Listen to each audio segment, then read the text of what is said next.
Ça dit quoi les mecs, j'espère que vous portez bien aujourd'hui, partie 2 de la tier list sur les drogues. Écoutez, de nouvelles drogues étant testées, une partie 2 s'impose. Alors bon, comme vous pouvez le voir à l'écran, il y a des drogues qui ont déjà été évoquées dans la première partie, mais j'ai d'autres précisions à apporter là-dessus. Alors la musique c'est très bien, c'est excellent. Sans musique, je pense que beaucoup, dont moi-même, on se tirait une balle dans la tête. Mais le problème, c'est quand ça devient une obsession, quand vraiment cette merde devient une addiction. On a tous déjà connu ce connard au lycée qui était toujours avec ses écouteurs. Le mec mange avec ses écouteurs, le mec t'es avec lui, là tu te balades, vous êtes ensemble, il est là avec sa musique. Il est tout le temps sous écouteurs, ce mec même dort avec ses écouteurs, ce mec, même quand il est toujours obligé d'avoir de la musique en fait. Ce mec n'est pas capable de profiter de l'instant présent, il est toujours obligé d'avoir une distraction extérieure pour pouvoir faire quelque chose en fait. Même pour se branler, ce mec est obligé, a besoin d'avoir de la musique, gros. Même pour lire des livres, les gars, ils sont obligés d'avoir de la musique en fond. Ces gars-là ne sont pas capables de simplement profiter de l'instant présent. Et je trouve que c'est dommage même qu'on ait normalisé le fait de marcher avec de la musique dans les oreilles. C'est bien, ça rajoute une ambiance.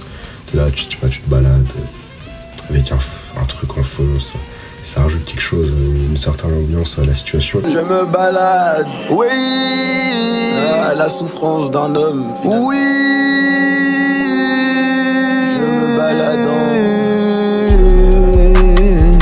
je me balade dans son vagin, c'est une promenade de santé.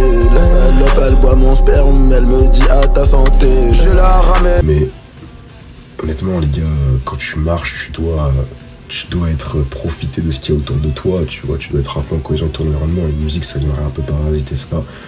Donc ouais, la musique c'est bien. Ouais, je vais mettre sa passe parce que ça reste quand même un truc de fou, tu vois, la musique, genre. Surtout qu'en plus tu peux en créer, et c'est devenu hyper accessible en plus. Ça reste une dinguerie, mais je veux dire, si ça devient une addiction, tu profites plus en fait. Et puis c'est tellement facile comme truc parce qu'encore, par exemple, je sais pas, moi, une addiction comme de la drogue. Tu vois, si tu veux te droguer, t'es obligé de te procurer la drogue, il y a un truc à faire, et puis même tu peux pas tout le temps te droguer dans n'importe quelle circonstance, alors que la musique, dans n'importe quelle circonstance, tu peux écouter de la musique. En gros, cette addiction, tu peux l'utiliser dans n'importe quelle circonstance. Donc ça peut vraiment t'empêcher de réfléchir, tout simplement, de penser avec ta tête, parce que la musique, ça vient un peu parasiter cela. En plus, il y a ce truc aussi où ça guide tes émotions. On vient beaucoup dire que c'est mauvais, parce que, admettons, t'écoutes de la musique triste, bah, du coup tu seras d'humeur triste, mais on dit jamais l'inverse, comme quoi par exemple si j'écoute de la musique joyeuse, je vais être heureux, tu vois.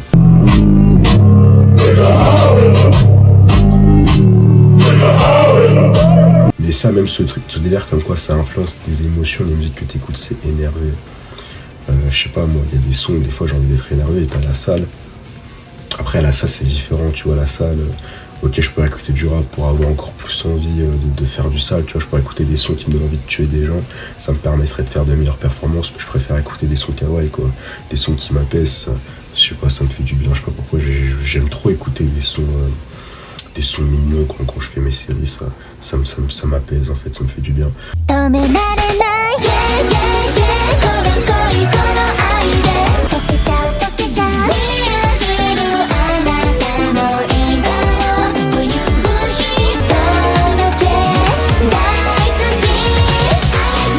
Bref, c'est hyper dangereux parce qu'encore une fois, quand t'es accro à ça, il n'y a aucune limite. Genre le moment où t'as pas de musique, où t'as pas de distraction, bah c'est le moment où tu te fais chier, c'est le moment où tu trouves des bonnes idées, des idées qui vont peut-être te rendre riche. C'est pour ça qu'en vrai c'est pas ouf, mais c'est pas non plus du sabotage, on va dire que c'est du sapasse. Ensuite, les cigarettes. Alors je mets des cigarettes dans le loge, mais je mets aussi les puffs, toutes ces conneries.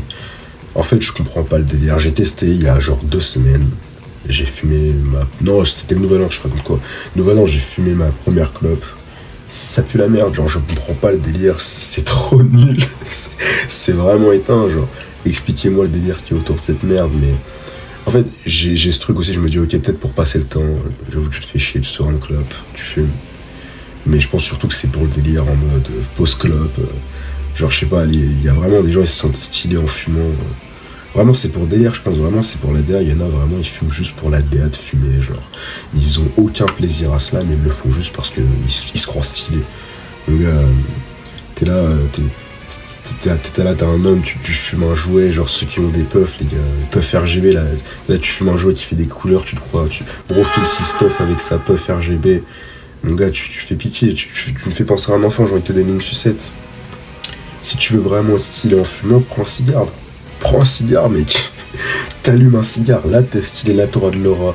Mais je vois des mecs qui sortent des puffs, ils se croient stylés, frère.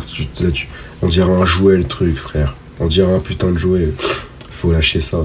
En plus, le truc, t'es là, même la CE, le délire de sucer un truc pour faire de la fumée. Enfin, c'est quoi cette merde, genre, c'est quoi ça? Non, les gars, fumer des cigares. Après, le cigare aussi, tu le suces, mais tu suces un truc stylé, tu vois. Genre, là, en fait, vraiment, un cigare, tu te baises les poumons, ok, tu t'encules, mais avec style. Alors que là, mon gars, t'as pas d'aura. Et pour ce qui est de la vraie cigarette, j'avoue, en vrai, il y a un délire. À fumer. Là, tu prends une cigarette comme ça, mais ça pue. Ça pue, genre, l'odeur est horrible. Putain, comment on peut supporter cette odeur, quoi. À chaque fois, j'en prenais, quand j'avais fini direct, cache après, j'ai pris un chewing-gum. J'ai pris 5 chewing-gums dans la bouche. Et je me suis enfilé mon Dolce & Gabbana. C'est vraiment une addiction de merde, quoi. Ça sert à rien, en plus, ça t'occupe les poumons. Pour se détendre, bah, prendre la beuh, gros. Si tu veux te détendre, prendre la beuh, c'est du sabotage. Ok, ça sert à rien, arrêtez ça. Fumer des cigares, même si c'est dégueulasse, au moins vous aurez du flow. Ensuite, on va parler des réseaux. J'avais déjà parlé des réseaux, mais je pense qu'il fallait apporter des précisions. Par exemple, Instagram, c'est vraiment le réseau social, je pense, le plus destructeur. Parce que à la base, réseau, pour moi, tu l'as utilisé que pour parler à tes potes. En fait, vraiment, comme moyen de locomotion pour parler aux gens, Insta, c'est énervé. Surtout pour parler aux meufs. Vraiment, pour parler aux meufs, en fait, Insta, ce qui est bien, c'est que t'as un football que tu peux étendre, mais d'une façon... Vraiment, enfin, le football, sur Insta, il a aucune limite. Tu peux envoyer des gifs, tu peux envoyer des reels, même les notes, tu peux faire des appels de phare avec des notes Insta, avec des musiques que tu peux mettre qui sont ciblées pour certaines meufs. Vraiment, pour gérer des meufs, Insta, c'est trop boosté. Mais le problème de ce réseau, c'est que, vas-y, on s'en bat les couilles de ça, mais le problème, c'est les reels. C'est un réseau qui est vraiment, c'est du sabotage, parce que les reels Insta sont tellement plus brainrot que TikTok. On parle beaucoup de TikTok pour ses effets, pour un peu le scroll, le fait que le contenu soit rapide. Mais Insta, c'est pire, les gars. Je trouve vraiment que le contenu Insta est tellement plus brainrot que TikTok. Et TikTok, tu vois, vu que c'est du contenu un peu qui est rémunéré, mais que pour être rémunéré, il faut que ta vidéo elle atteigne plus d'1 minute. Et ben, ça fait que les vidéos sont longues, même si le hook au début est violent, ok, même si ça reste de la gratification instantanée et du contenu rapide, donc bah ça reste des vidéos, tu vois, qui sont relativement longues, entre guillemets, genre c'est 30 secondes, une minute. Insta, t'as pas cette même rémunération, c'est-à-dire que les reels, ils durent en moyenne genre 10, 20 secondes. De la surstimulation, pardon, qui est balancée dans ta gueule comme ça, instantanément. Le contenu Insta, il est tellement plus brainrot que le contenu TikTok. Et en plus, à côté, avec les stories, vu que tu suis des stars, bah tu suis des gens sur lesquels t'envies la vie de ces gens, tu vois.